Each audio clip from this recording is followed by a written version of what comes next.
ರಾಜ್ಯ ಮತ್ತು ಕೇಂದ್ರದ ನಡುವೆ ಬರ ಪರಿಹಾರದ ಫೈಟ್ ತಾರಕಕ್ಕೇರಿದೆ. ಅಮಿತ್ ಶಾ ಅವರ ಹೇಳಿಕೆಗೆ ಕಿಡಿಕಿಡಿಯಾಗಿರುವಂತಹ ಸಿದ್ದರಾಮಯ್ಯ ಹೇಳಿದ್ದಾರೆ, ಅಕ್ಟೋಬರ್ನಲ್ಲಿ ರಾಜ್ಯಕ್ಕೆ ಕೇಂದ್ರದಿಂದ ತಜ್ಞರ ತಂಡ ಬಂದಿತ್ತು. ಅಕ್ಟೋಬರ್ 20ಕ್ಕೆ ಅವರು ಕೂಡ ವರದಿ ಕೊಟ್ಟಿದ್ದಾರೆ.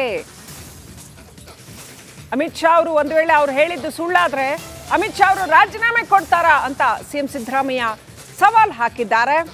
ನಿನ್ನೆ ಮಿನಿಸ್ಟರ್ ಆಫ್ ಮಿಸ್ಇನ್ಫಾರ್ಮೇಷನ್ ಅಂತ ಅಮಿತ್ ಶಾ ಬಂದಿದ್ರು, ಅವ್ರಿಗೆ ಹೇಳಿದ್ರು NDRF ಅಧ್ಯಕ್ಷರಾಗಿ ಅಮಿತ್ ಶಾ ಅವರೇ ಸುಳ್ಳು ಹೇಳ್ತಾ ಇದ್ದಾರೆ ಅಂತ ಸಿದ್ದರಾಮಯ್ಯ ಕಿಡಿಕಾರಿದ್ದಾರೆ. ಇಂತಹ ಸುಳ್ಳು ವಿಚಾರಗಳನ್ನು ಅಮಿತ್ ಶಾ ಹೇಳಬಹುದೇ ಅಂತ ಪ್ರಶ್ನೆ ಮಾಡಿದ್ದಾರೆ. ಇನ್ನು ಸಚಿವ ಪ್ರಿಯಾಂಕ್ ಖರ್ಗೆ ಕೂಡ ಅಮಿತ್ ಶಾ ವಿರುದ್ಧ ಕಿಡಿಕಿಡಿಯಾಗಿದ್ದಾರೆ.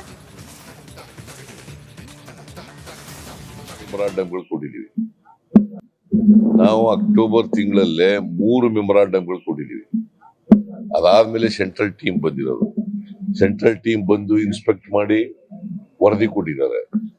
ನಾನು ಡಿಸೆಂಬರ್ ತಿಂಗಳಲ್ಲಿ ಕೇಳ್ರಿ, ಬರ್ಕಳ್ರಿ ಸರಿಯಾಗಿ, ಡಿಸೆಂಬರ್ 19ನೇ ತಾರೀಕು ಪ್ರಧಾನ ಮಂತ್ರಿಗಳನ್ನು ಭೇಟಿ ಮಾಡಿದ್ದೀನಿ. 20ನೇ ತಾರೀಕು ಅಮಿತ್ ಶಾ ಅವರನ್ನ ಭೇಟಿ ಮಾಡಿದ್ದೀನಿ. ಅವ್ರಿಗೆ ಗಮನಕ್ಕೆ ತಂದಿದ್ದೀನಿ, ಈ ತರ ವರದಿ ಬಂದಿದೆ, ಮೀಟಿಂಗ್ ಮಾಡಿ ನಮಗೆ ಪರಿಹಾರ ಕೊಡಿ ಅಂತ ಹೇಳಿದ್ದೀನಿ. ಅಕ್ಟೋಬರ್ ನಲ್ಲಿ ಸೆಂಟ್ರಲ್ ಟೀಮ್ ಬಂದಿದೆ, ಅವರು ವರದಿ ಕೊಟ್ಟಿದ್ದಾರೆ. ಅಕ್ಟೋಬರ್ 20 ಅದು ಸುಳ್ಳಾದ್ರೆ ನಾ ರಾಜೀನಾಮೆ ಕೊಟ್ಬಿಡ್ತೀನಿ. ಅವ್ರು ಕೊಡ್ತಾರ? ಅಮಿತ್ ಶಾ ಕೊಡ್ತಾರೆ? ಕೇಳಿ ಅವ್ರಿಗೆ. ಇದರಲ್ಲಿ ಏನು ಹೇಳ್ತಾ ಇದ್ದಾರೆ ಅಂದರೆ, ಅಕ್ಟೋಬರ್ 31 ಒಳಗಡೆ ನೀವು ಫಸ್ಟು ಬರ ಘೋಷಣೆ ಮಾಡಬೇಕು. ಬರ ಘೋಷಣೆ ಮಾಡಾದಮೇಲೆ ನೀವು ನಮಗೆ ಕಳಿಸ್ಕೊಡ್ಬೇಕು. ಯಾವುದಕ್ಕೆ? Department of agriculture and farmers welfare. ಅಲ್ಲಿ ಕಳಿಸಾದ್ಮೇಲೆ ಅವರು ಇಂಟರ್ ಮಿನಿಸ್ಟ್ರೇರಿಯಲ್ ಸೆಂಟ್ರಲ್ ಟೀಮ್ ಅಂತ ಒಂದು ಟೀಮ್ ಇರುತ್ತೆ, ಅದಕ್ಕೆ ಅವರು ಫಾರ್ವರ್ಡ್ ಮಾಡಿ ಅವರು 7 ದಿನದ ಒಳಗಡೆ, ಈ ಲೆಟರ್ ಸಿಕ್ಕಾದ ಮೇಲೆ 7 ದಿನದ ಒಳಗಡೆ ಅವರು ಸಮೀಕ್ಷೆ ಮಾಡಬೇಕು. ಇಲ್ಲಿ ಬಂದು ಸಮೀಕ್ಷೆ ಮಾಡಬೇಕು ರಾಜ್ಯದಕ್ಕೆ.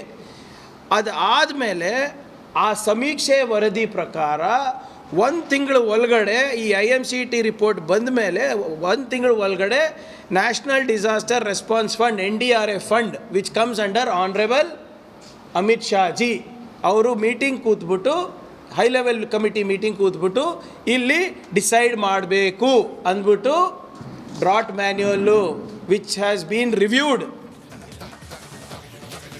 ನೋಡಿ, ಲೋಕಸಭಾ ಚುನಾವಣೆಯ ಸಂದರ್ಭದಲ್ಲಿ ಈಗ ರಾಜ್ಯದಲ್ಲಿ ಈ ಬರ ಪರಿಹಾರದ ವಿಚಾರವಾಗಿ ಟಾಕ್ ವಾರ್ ಪಾಲಿಟಿಕ್ಸ್ ಜೋರಾಗಿದೆ. ಇದಕ್ಕೆ ಸಂಬಂಧಪಟ್ಟಂತೆ ಒಂದು ಸ್ಪೆಷಲ್ ರಿಪೋರ್ಟ್ ಇದೆ, ನೋಡ್ಕೊಂಬನ್ನಿ.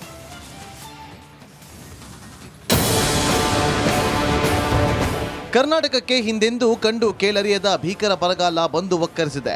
ಅತ್ತ ಮಳೆ ಇಲ್ಲದೆ ಕೃಷಿ ಜಮೀನೆಲ್ಲ ಬೆಂಗಾಡಾಗಿದ್ರೆ, ಇತ್ತ ಹನಿ ನೀರಿಗೂ ಪರದಾಟ ಶುರುವಾಗಿದೆ. ಮೊದಲೇ ಮಳೆ ಇಲ್ಲ, ಬೆಳೆ ಕೈಗೆ ಬಂದಿಲ್ಲ. ಕೇಂದ್ರದಿಂದ ಬರಬೇಕಿದ್ದ ಬೆಳೆ ಪರಿಹಾರವೂ ಬರದೆ ರೈತರು ರೊಚ್ಚಿಗೆದ್ದಿದ್ದಾರೆ. ಬೆಳಗಾವಿಯಲ್ಲಂತೂ ರೈತರು ಬೆಂಕಿ ಚೆಂಡಾಗಿದ್ರು.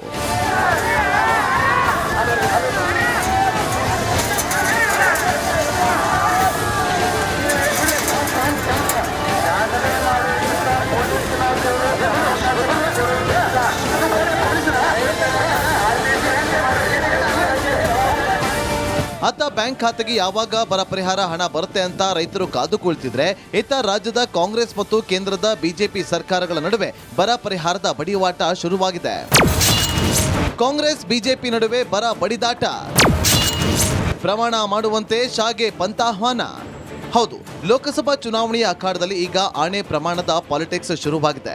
ಬೆಂಗಳೂರಿನ ಪ್ಯಾಲೇಸ್ ಗ್ರೌಂಡ್ನಲ್ಲಿ ನಡೆದ ಸಮಾವೇಶದಲ್ಲಿ ಮಾತನಾಡಿದ್ದ ಅಮಿತ್ ಶಾ, ಸಿದ್ದರಾಮಯ್ಯ ಮತ್ತು DKC ಕುರ್ಚಿ ಕದನದಲ್ಲಿ ರಾಜ್ಯದ ಹಿತ ಮರೆತಿದ್ದಾರೆ. ಬರ ಪರಿಹಾರದ ಪ್ರಸ್ತಾವನೆ ಸಲ್ಲಿಕೆಯಲ್ಲೂ 3 ತಿಂಗಳು ವಿಳಂಬ ಮಾಡಿದ್ದಾರೆ ಅಂತ ಕುಟುಕಿದ್ರು. यहाँ पर जो सरकार बनी है वो सरकार कर्नाटक के हित में, डेवलपमेंट के हित में काम नहीं कर रही. मुख्यमंत्री और उप मुख्यमंत्री हर रोज एक अपनी कुर्सी बचाने में लगा है और दूसरा कुर्सी छीनने में लगा है. किसी को कर्नाटक की जनता का ध्यान नहीं है. कर्नाटक में सूखा है. केंद्र सरकार को प्रस्ताव भेजते भेजते 3 महीना लेट कर दिया. ಇನ್ನು ಅಮಿತ್ ಶಾ ಆರೋಪಕ್ಕೆ ಕಾಂಗ್ರೆಸ್ ಪಡೆ ಕೆರಳಿದೆ. ಅಮಿತ್ ಶಾ ಎಲೆಕ್ಷನ್ಗಾಗಿ ಸುಳ್ಳು ಹೇಳಿದ್ದಾರೆ. ಅವರು ಸತ್ಯವಂತರಾಗಿದ್ರೆ ಆಣೆ ಪ್ರಮಾಣಕ್ಕೆ ಬರಲಿ ಅಂತ ಕೃಷ್ಣ ಬೈರೇಗೌಡ ಸವಾಲು ಹಾಕಿದ್ದಾರೆ. ಸುಳ್ಳು ಹೇಳ್ತಾ ಇರ್ತಕ್ಕಂಥದ್ದು ಕರ್ನಾಟಕದ ಜನಗಳಿಗೆ ಮಾಡ್ತಾ ಇರ್ತಕ್ಕಂಥ ಮೋಸ. ನಾನು ಇವತ್ತು ನೇರವಾಗಿ ಮಾನ್ಯ ಗೃಹ ಸಚಿವರಿಗೆ ಸವಾಲು ಹಾಕ್ತಾ ಇದ್ದೇನೆ. ನಾವು ತಮ್ಮನ್ನ ಡಿಸೆಂಬರ್ 20ನೇ ತಾರೀಕು ಭೇಟಿಯಾದಾಗ ಡಿಸೆಂಬರ್ 23ನೇ ತಾರೀಕು ನಾವು HLC ಸಭೆಯನ್ನ ಮಾಡಿ ಅಂತಿಮ ತೀರ್ಮಾನ ತೆಗೆದುಕೊಳ್ತೇವೆ ಅಂತೇಳಿ ನೀವು ನಮ್ಮ ಮುಖ್ಯಮಂತ್ರಿಗೆ ಮಾತು ಕೊಟ್ಟಿದ್ರಾ ಇಲ್ಲವಾ? ಒಟ್ಟಾರೆ ಮತ ಸಂಗ್ರಾಮಕ್ಕೆ ದಿನ ಹತ್ತಿರವಾಗ್ತಾ ಇದ್ದಂತೆ ಬಿಜೆಪಿ ಕಾಂಗ್ರೆಸ್ ನಡುವೆ ದಿನಕ್ಕೊಂದು ಹೊಸ ವಿಚಾರಕ್ಕೆ ಮಾತಿನ ಕದನ ಪ್ರಾರಂಭವಾಗ್ತಾ ಇದೆ. ಇದೀಗ ಬರ ಪರಿಹಾರದ ವಿಚಾರವಾಗಿ ಸಂಗ್ರಾಮ ಶುರುವಾಗಿದೆ. News desk, republic Kannada.